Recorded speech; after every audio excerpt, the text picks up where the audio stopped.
para que nós devemos estudar a Bíblia? Qual a razão para aqueles que creem, e esse pelo menos deveria ser a nossa prática, de todos os dias lermos a Escritura, de nós estarmos no primeiro dia da semana, como a igreja do início se reunia, para ouvir da palavra de Deus? Para que cantar as verdades da palavra de Deus como nós cantamos?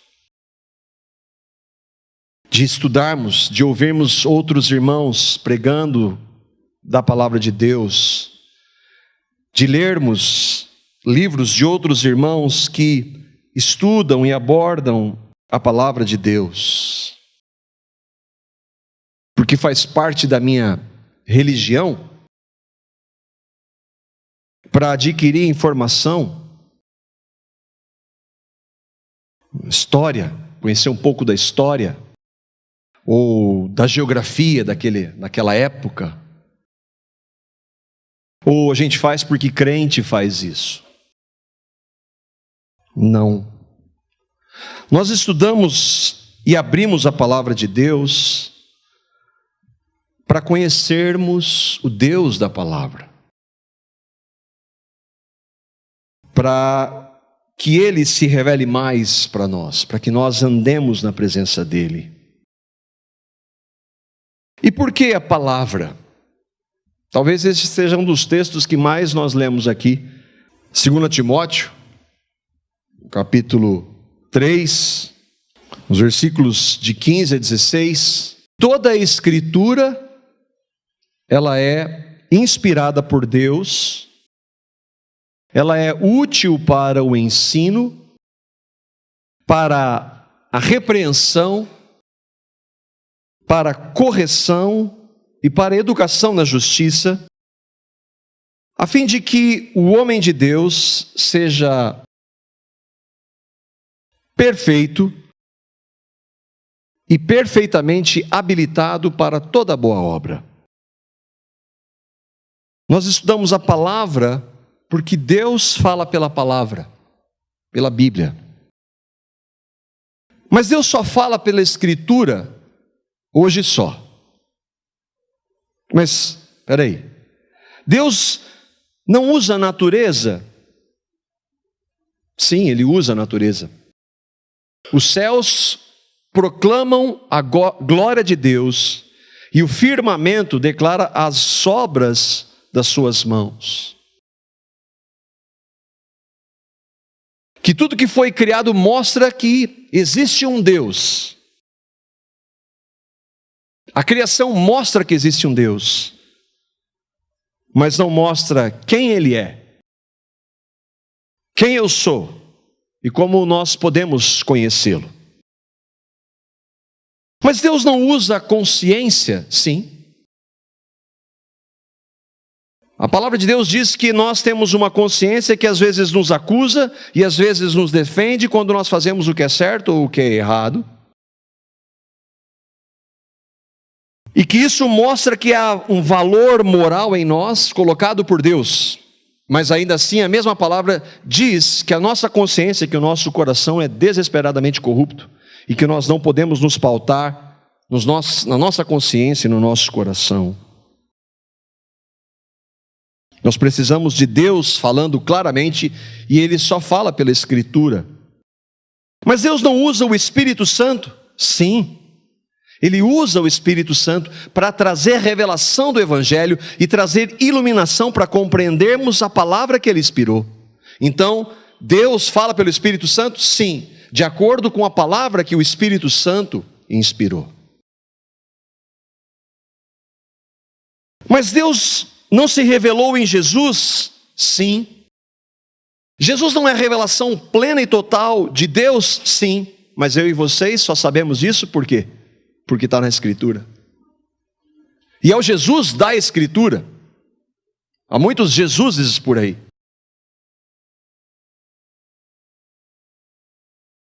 Mas Deus não usa homens? Sim. usa homens, desde que eles falem de acordo com a Escritura.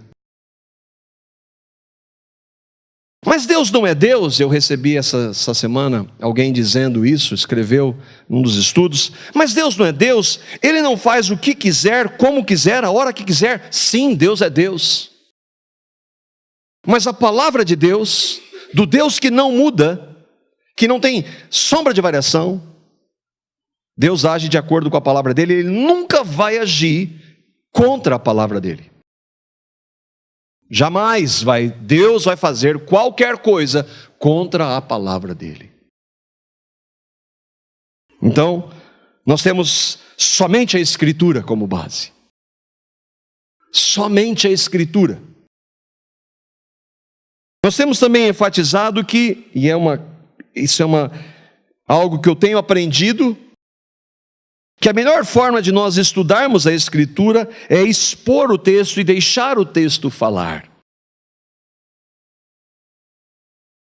A definição é estudo expositivo, que é o que nós estamos fazendo, e que a cada dia que passa eu fico mais apaixonado por essa forma de estudar a Escritura, e como eu vejo que eu achava que eu conhecia alguma coisa, e quando eu sento para preparar um estudo, e para ler, e reler, e ouvir outros irmãos, como eu vejo verdades vindo que eu nunca tinha me atentado.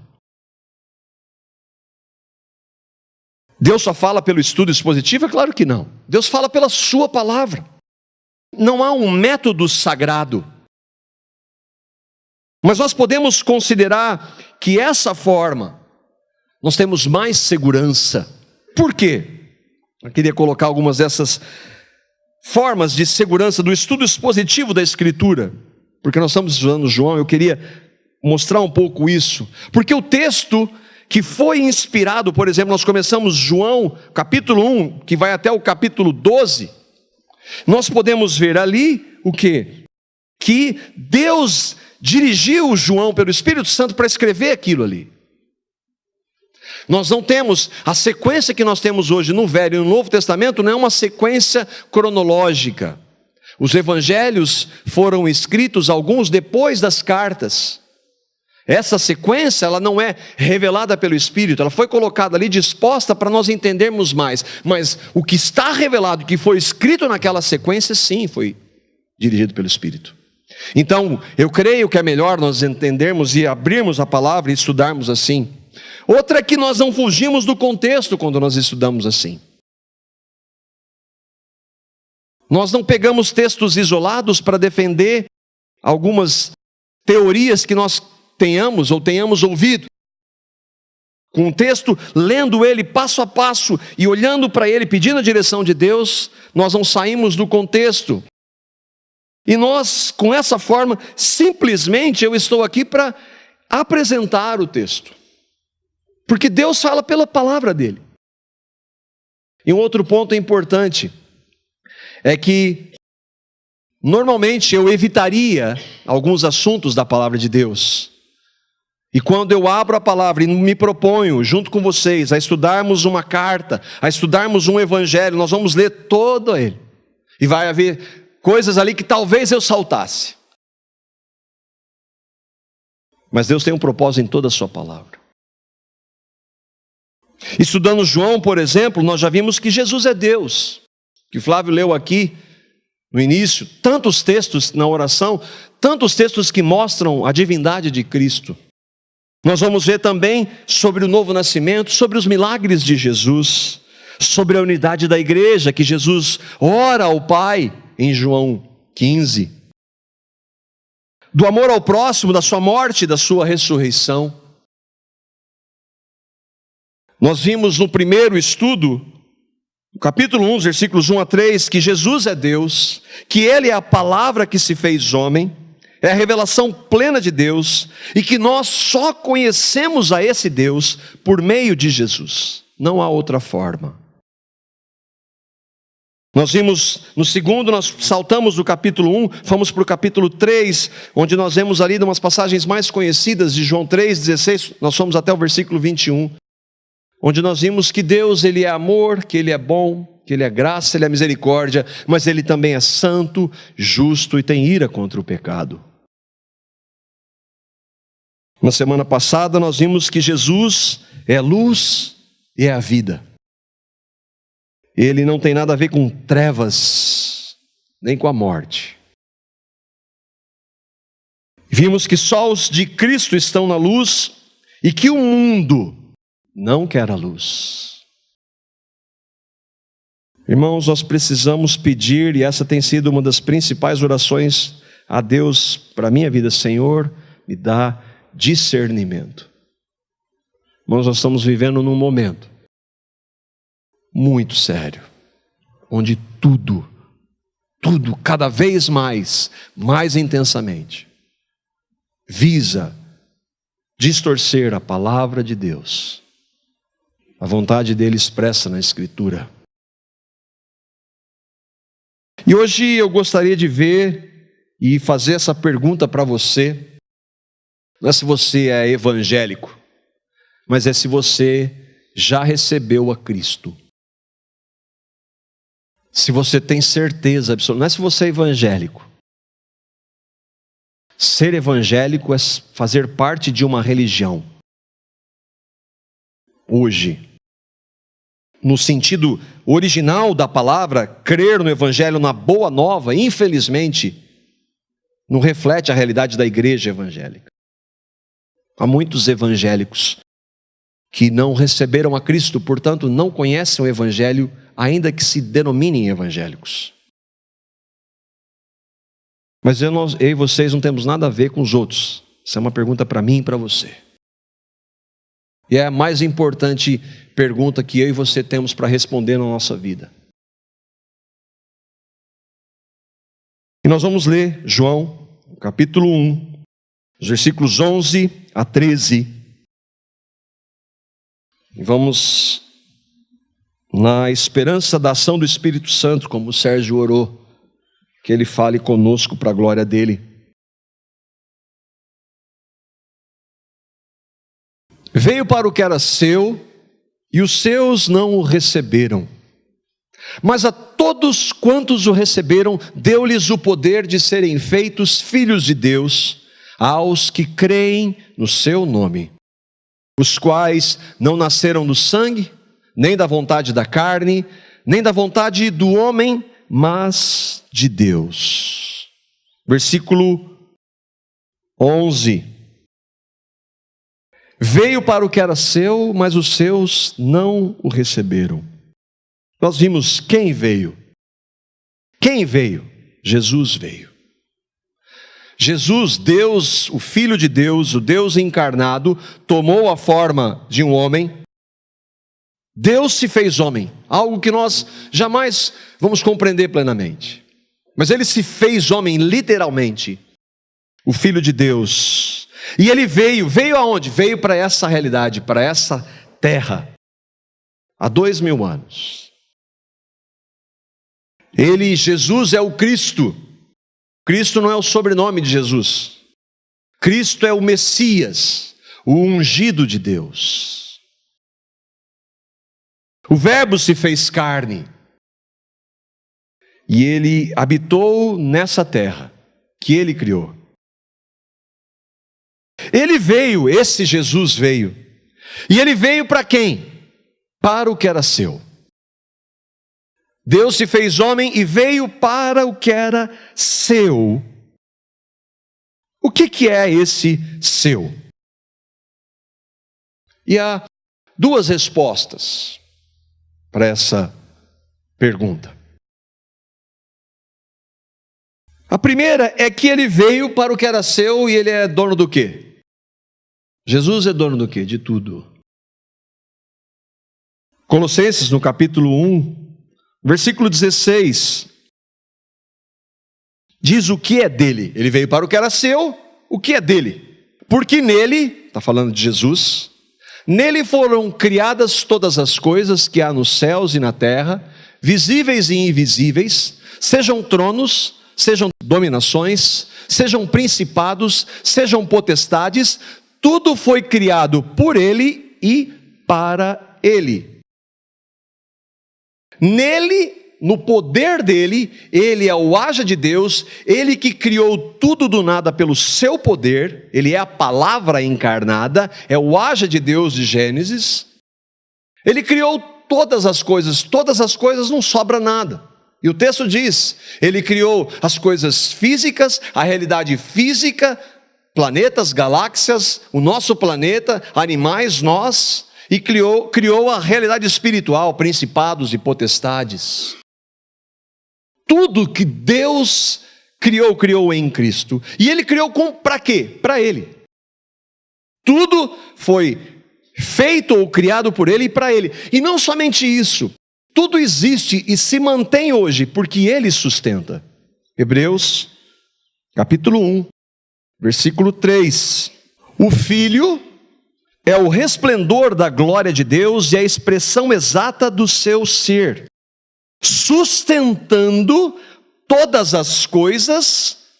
Ele é o Criador do quê? De todas as coisas. Não somente o Criador, ele sustenta todas as coisas. Não são leis da física que sustentam o universo. Jesus sustenta o universo. Ele criou as leis que sustentam todas as coisas por sua palavra poderosa. Depois de ter realizado a purificação dos pecados, ele se assentou à direita da majestade nas alturas. Absolutamente tudo está sustentado por Cristo. Flávio orou aqui. Como é que nós temos esse mundo desse jeito? Onde está Deus? Ele está no mesmo lugar, governando tudo, com um propósito supremo. Mas ele é o responsável pelo mal? Não. Mas ele usa isso. Deus governa. Jesus é o Deus soberano.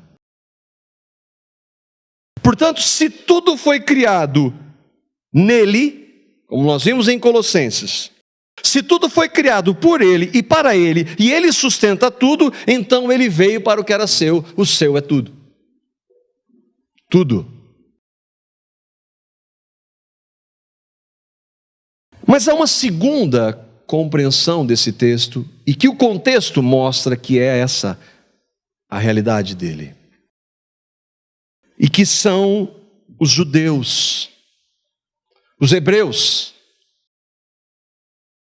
Por nós não sermos judeus, até onde eu saiba, aqui se tem alguém que é descendente, por nós sermos gentios, na maioria, a nossa compreensão é limitada em alguns pontos, especialmente do Velho Testamento. Todo o Velho Testamento anunciou por milênios que o Cristo, o Messias, o ungido, um dia viria. Existe às vezes uma ideia na igreja evangélica, em alguns segmentos, que no Velho Testamento as pessoas eram salvas pelas obras. Nunca foi isso.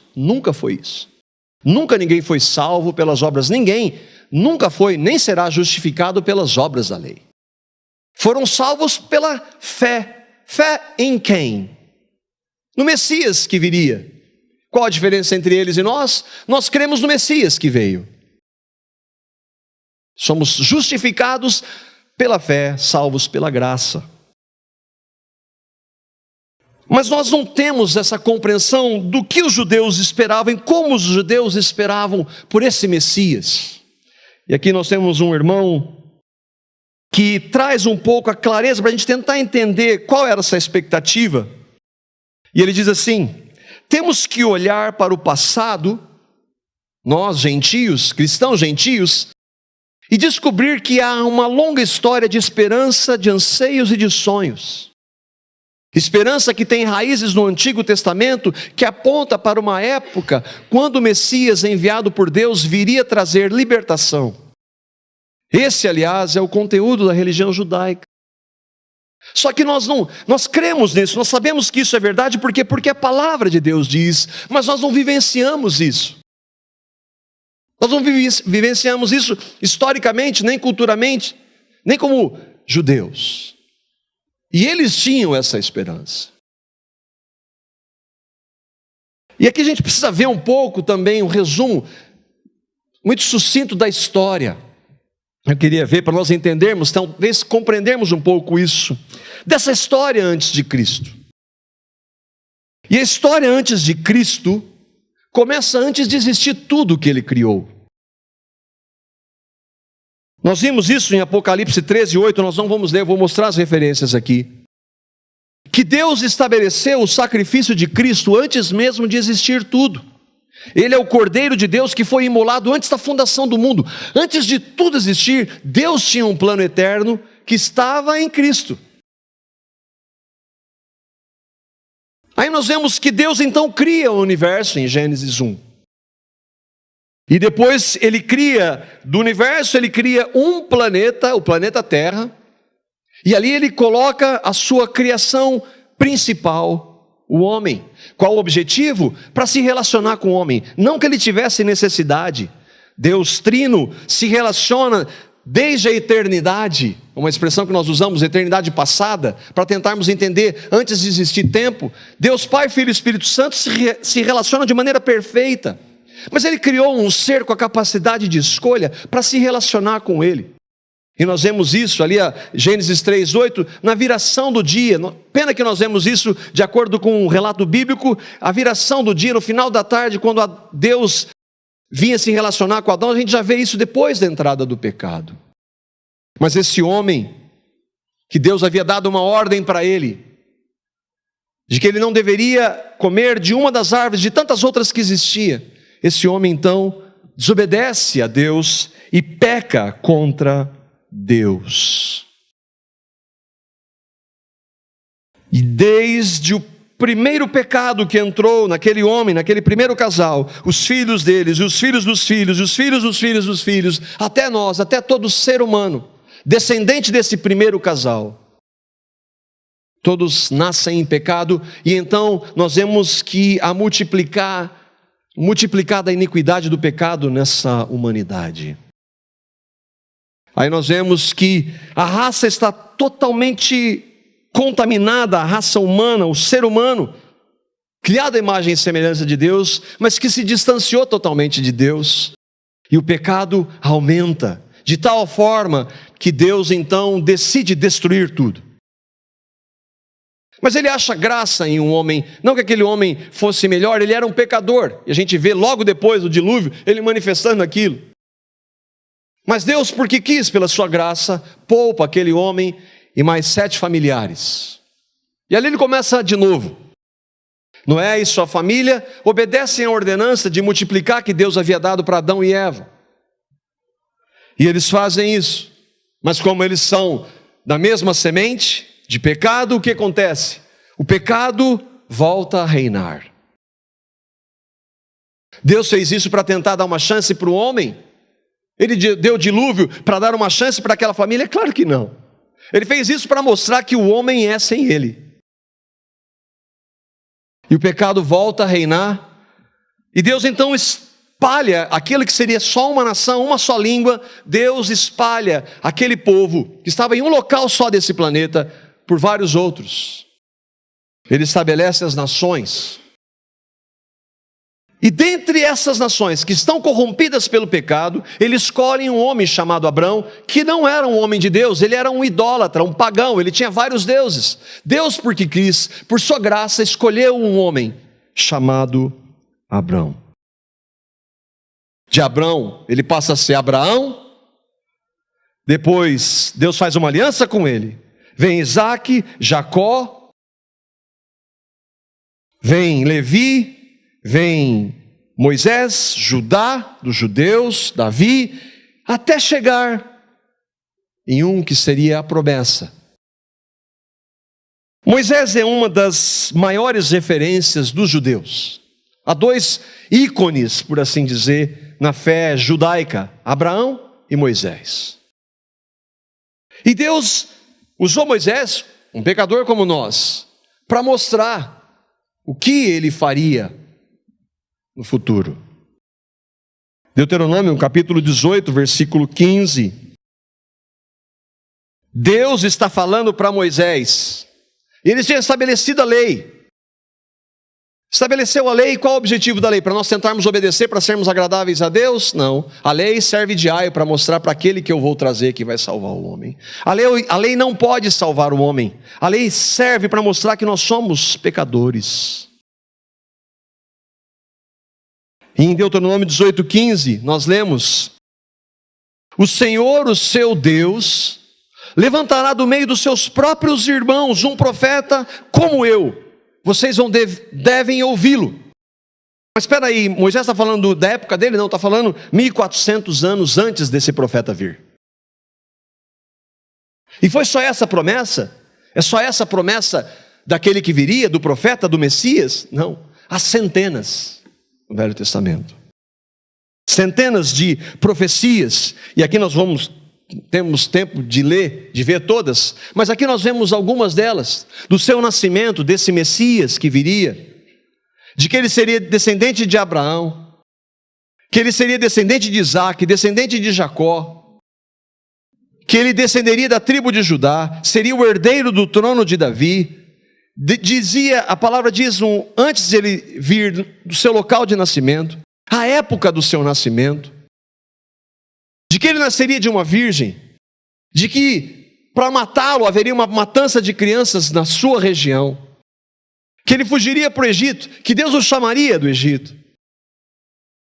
Fala do seu ministério, fala isso séculos antes disso existir, do seu ministério na Galileia, que ele seria um profeta, que nós lemos, seria sacerdote como Melquisedeque, seria desprezado pelos judeus, o seu preço por traição, o traidor que seria substituído, testemunhas falsas que acusariam. Fala de algumas de suas características, sua entrada triunfal em Jerusalém, narrada de maneira precisa pelo profeta Daniel, sua morte, que ele seria traído por um amigo. Isso para citar algumas, irmão. O Messias veio. Ele veio para o que era seu. Mas eles queriam um libertador político. Eles queriam um novo Moisés.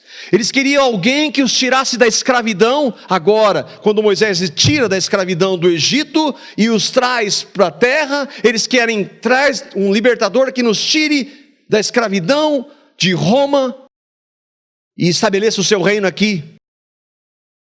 Mas isso já havia sido feito uma vez e não mudou nada. Esse Messias precisava tirar de uma escravidão muito maior, a escravidão do pecado.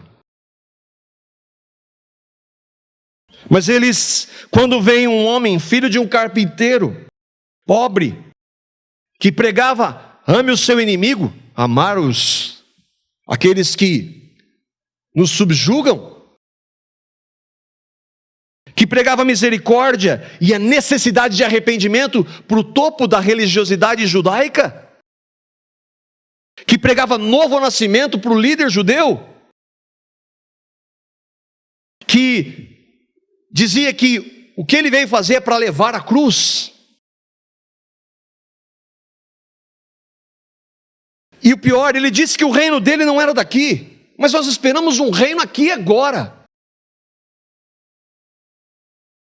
O que acontece?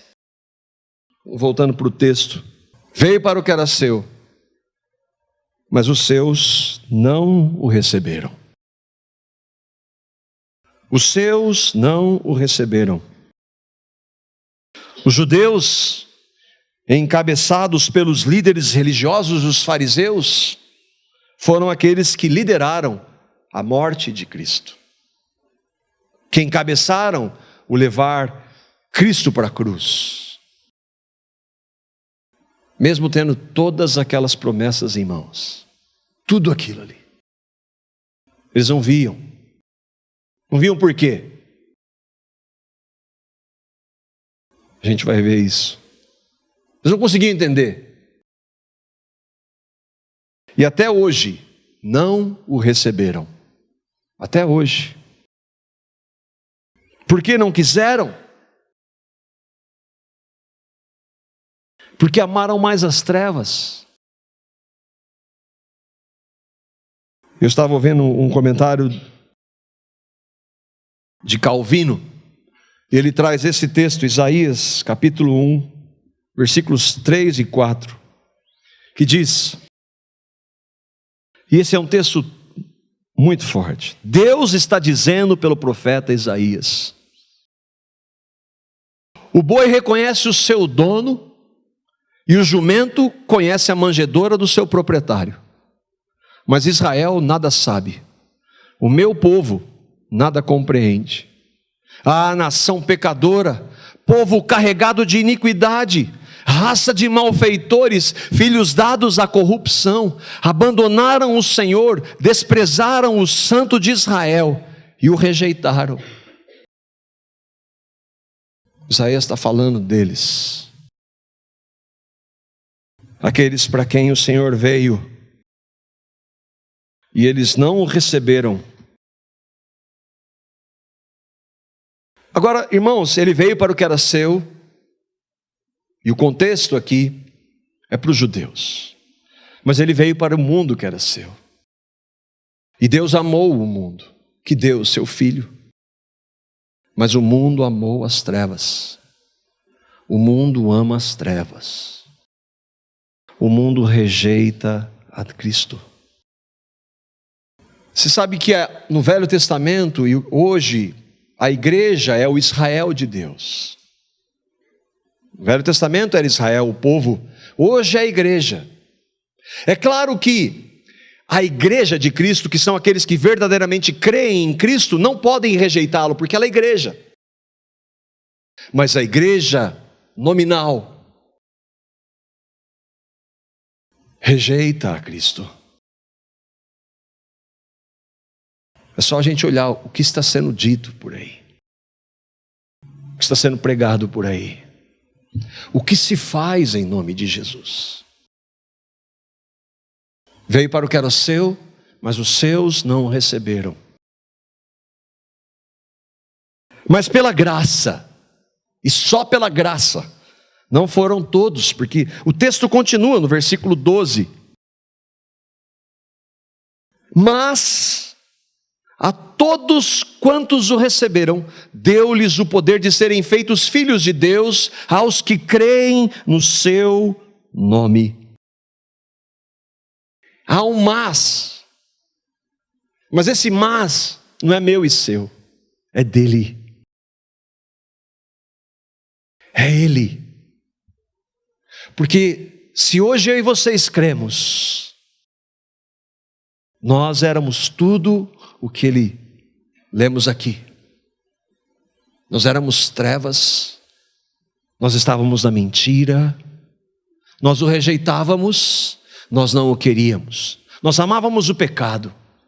Esse mas é uma intervenção de Deus. Pela graça, todo o Israel? Não, porque nem todo israelita é de verdade um israelita. Alguns, pela graça, creram. E a gente vê João dizendo um pouco à frente, no versículo 45, e eu estava imaginando a alegria daqueles poucos que entenderam. João 1,45. Filipe encontrou Natanael e lhe disse, quando Jesus o chama: achamos aquele sobre quem Moisés escreveu na lei, a respeito de quem os profetas também escreveram, Jesus de Nazaré, o filho de José. É ele, é ele. Eu vejo alegria aqui. Mas por que ele viu? Porque ele é melhor? Não, porque o Espírito Santo levou a ver. Não há nada nele. Filipe e outros 10 judeus chamados por Jesus o receberam. Maria, mãe de Jesus, o recebeu. José, o pai. João Batista o recebeu. Maria Madalena, rejeitada pelos religiosos, recebeu a Cristo. O ladrão na cruz, será que ele era judeu? recebeu. Estevão recebeu. Um fariseu chamado Saulo recebeu.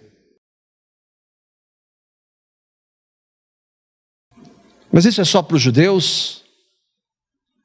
Nós somos judeus? Não. Nós aqui que estamos aqui cremos como gentios.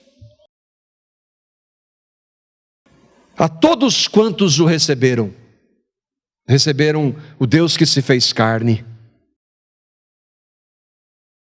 E a promessa era só veio para o que era seu, quer dizer então que ele veio para o que era seu, e porque os seus não receberam, então há uma alternativa para os gentios. Não, o Cordeiro de Deus foi imolado antes de existir tudo. Antes de existirem nações, Deus já tinha os seus. Antes de existirem nações de judeus, de brasileiros, veio para o que era seu muito mais do que judeus.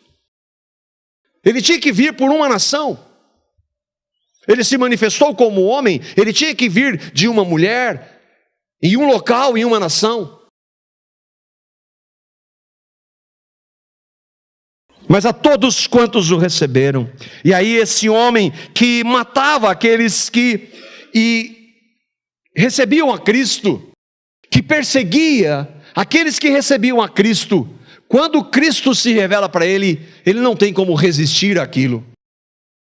E aí ele vai escrever em Romanos, no capítulo 1, versículo 16, que aquele perseguidor daqueles que haviam recebido a Cristo, que queria matar aqueles que pregavam a Cristo, depois de crerem em Cristo, depois de o receber, ele escreve: eu não me envergonho do Evangelho, porque o Evangelho é o poder de Deus para a salvação de todo aquele que crê, primeiro do judeu, depois do grego, depois do brasileiro, do japonês, do alemão, depois de todos, dos gentios. Jesus é o Evangelho, Ele é o poder de Deus. A todos quantos o receberam. Mas o que é receber? O que significa receber? Receber é crer no nome de Jesus. Mas o que é isso? O que é receber? Como é que eu recebo? A Bíblia diz que eu e vocês somos pecadores. Nascemos em pecado. Não há nada que nós façamos que possa mudar essa realidade. Nem vir aqui o domingo, nem dar uma oferta aqui, nem cantar, nem ler a Bíblia. Tudo isso faz parte daqueles que creem, mas nada disso significa que você vai ser aceito por fazer isso. Nós somos pecadores, nenhuma prática religiosa pode mudar o nosso estado de pecado. E por sermos pecadores, nós estamos separados de Deus. Mas Deus manda o seu Filho, Jesus, sem pecado, Deus encarnado, e cumpre a lei e os mandamentos de Deus. E o cumprimento dele nos é dado de graça quando nós cremos. Quando nós vemos que somos pecadores, isso só é possível quando o Espírito Santo mostra, porque do contrário nós nos achamos bons. Quando o Espírito Santo mostra que nós somos pecadores e nos arrependemos e cremos no que Cristo fez, nós o recebemos. Nós cremos no Evangelho. Romanos capítulo 10, versículos 9 e 10, Paulo está dizendo, e de maneira clara, o que é receber a Cristo. Se você confessar com sua boca que Jesus é Senhor, e crer em seu coração que Deus o ressuscitou dentre os mortos, será salvo. Pois com o coração se crê para a justiça, e com a boca se confessa para a salvação. É só dizer da boca para fora? Não. É confessar, sim, publicamente, e dizer, eu creio, eu recebi a Cristo como Salvador e Senhor, Ele é o meu Senhor, o meu Salvador. Mas isso só pode ser dito de maneira autêntica quando no coração se crê. Isso é receber a Cristo. É crer na morte e ressurreição dEle. É crer que no corpo santo dEle Ele levou o meu pecado. Me perdoou de todos os meus pecados, que do ponto de vista de Deus, sempre foram futuros. Se o Cordeiro foi imolado antes de existir tudo, Do ponto de vista de Deus, os meus pecados sempre foram futuros. E Ele me perdoa mesmo assim. Isso é receber a Cristo. Reconhecer-se que é um pecador. E aí vocês, somos pecadores. Muito pecadores. Pela ação do Espírito Santo, arrepender-se. Meu Deus, eu sei que eu sou um pecador, tem misericórdia, me perdoa. E recebo o que Cristo fez, pagando pelos meus pecados na cruz. Isso é receber a Cristo. Só os que estão em Cristo estão na luz, só os que estão em Cristo têm vida, só os que estão em Cristo estão na verdade, e só agora, só os que estão em Cristo, deu-lhes o poder de serem feitos filhos de Deus. Todos são filhos? Não. Só aqueles que o recebem. Todos quantos o receberam, deu-lhes o poder de serem feitos. Portanto, se não receber, não é filho. Versículo 13, como crer? Voltando João 1,13. E aqui entra a minha participação em fazer você crer. 0. Eu prego porque eu creio. Mas eu não posso fazer você crer. O texto continua dizendo: os quais não nasceram do sangue, nem da vontade da carne, nem da vontade do homem, mas de Deus. O que isso quer dizer? Os quais são quem? Quem são os quais? Os que o receberam. Receberam a Cristo. Foram feitos filhos. Creram em Jesus, foram regenerados, justificados, nasceram de novo, foram convertidos. São formas diferentes para dizer os que o receberam. Esses que o receberam não nasceram do sangue. O que não é nascer do sangue? Descendência natural. Nós vimos isso de maneira clara. Muitos, a maioria dos judeus, de quem Jesus descende fisicamente, não creram. Então não é descendência natural. Não é ser filho de crente. Meu pai é crente, eu nasço crente. Ou filho do pastor. Não. Há uma implicação e uma resposta individual, que é movida pelo Espírito. Nem da vontade da carne. Não é algo natural. Hoje eu estava conversando, conversando com a minha irmã, nós almoçando, e o meu pai não crê no Evangelho. E eu oro por ele pelo menos 25 anos, para que o Espírito Santo revele. E você fala do Evangelho da maneira mais clara possível, a pessoa não entende. Ela não entende. Não é algo natural, não é da vontade da carne. Não é por escolha humana. Não está na capacidade do homem, nem da vontade do homem, não é por eloquência de quem prega, não é por argumentação, por mais que a gente tente, não é por técnica humana, estratégia de trazer a pessoa para o Evangelho, não é por apelo emocional. Quem recebe, recebe pela vontade de Deus. Foi Ele e somente Ele quem quis. Se você crê em Cristo, irmão, você consegue entender isso? Você consegue entender que foi Ele que quis? Foi Ele quem fez. Você consegue entender que você não tem participação nenhuma nisso? Você consegue entender por quem Ele fez, eu e você? Você consegue ver por quem Ele fez? Deus encarnado sem pecado.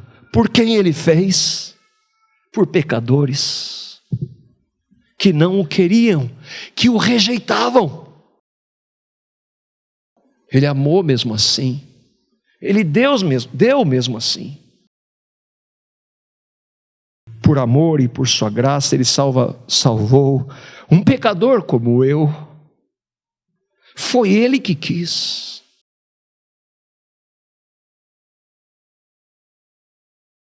Foi Ele, Deus Pai, quem me revelou na ação do Teu Santo Espírito o receber a Cristo. Eu ouvi o Evangelho algumas vezes e o rejeitei. E muitas vezes de ir para festas e encher a cara e sair dirigindo em alta velocidade pela cidade. Por que eu não morri naquela hora?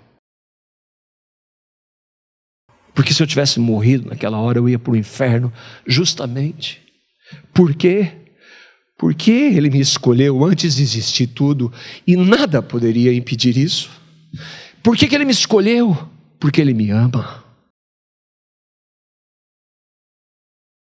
Por amor, por graça. Ele tinha um filho e quis me ter como seu filho. Deus do universo quis ter um pecador como eu, como seu filho.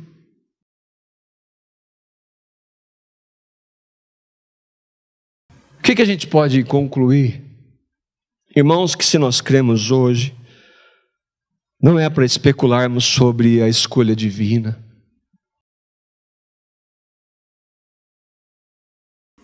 Não é para nós não pregarmos para toda criatura.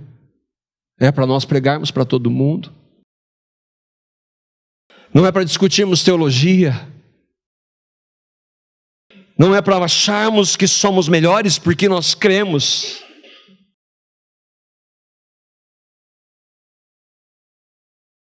Mas para nós pensarmos como Ele nos amou. E que porque Ele nos amou primeiro, nós devemos amá-lo mais do que tudo e todos. Eu digo isso para os meus filhos, que eu os amo e daria minha vida por eles. Mas meus filhos, eles precisam saber que eu amo mais o meu Senhor do que eles. E se isso for verdade, Ele vai me capacitar a amar os meus filhos, a minha esposa, os meus irmãos. Agora, se você não recebeu, e se você não recebeu, eu queria terminar lendo um irmão de 200 anos atrás, chamado Charles Haddon Spurgeon, que depois de falar de que Deus o amou e o escolheu antes de existir tudo, e numa pregação ele confronta aqueles que estavam ouvindo, e ele diz assim, ele não poupa palavras, ele não é politicamente correto, ele diz: pecador, Deus não o chamou uma vez para ir e então deixá-lo só, mas todos os dias Deus tem estado com você. Todos os dias a consciência fala com você. Todos os dias a providência o adverte e todo dia do Senhor a palavra de Deus o corteja. Porém, pecadores, escutar pregações é algo terrível, a não ser que abençoe as suas almas. Se Deus continua estendendo a sua mão todos os dias, durante todo o dia, será difícil quando você for justamente condenado, não somente por suas brechas na lei, mas por sua rejeição voluntária ao Evangelho. É provável que o Senhor continue estendendo suas mãos até que os seus cabelos fiquem grisalhos, ainda convidando e continuamente. E talvez, quando estiver beirando a morte, Ele ainda virá e dirá a você: vinde a mim, vinde a mim. Se porém você ainda insistir em endurecer o seu coração, se ainda rejeitar Jesus, eu imploro-lhe que não permita que nada o faça imaginar que continuará sem punição. E o que eu estou fazendo agora é: receba a Cristo. A minha e a sua religião são lixo, mas Ele não. Arrependa dos seus pecados, não importam quão graves eles sejam, quão intensos, e quantas vezes, se você for para Cristo, o sangue dele é poderoso para purificar você de todos os seus pecados, e Ele recebe pela graça e por amor como filho. Receba a Cristo. Esse é o meu desejo, e que o Espírito Santo abra o seu entendimento, e se você o receber, Ele vai transformar a sua vida totalmente.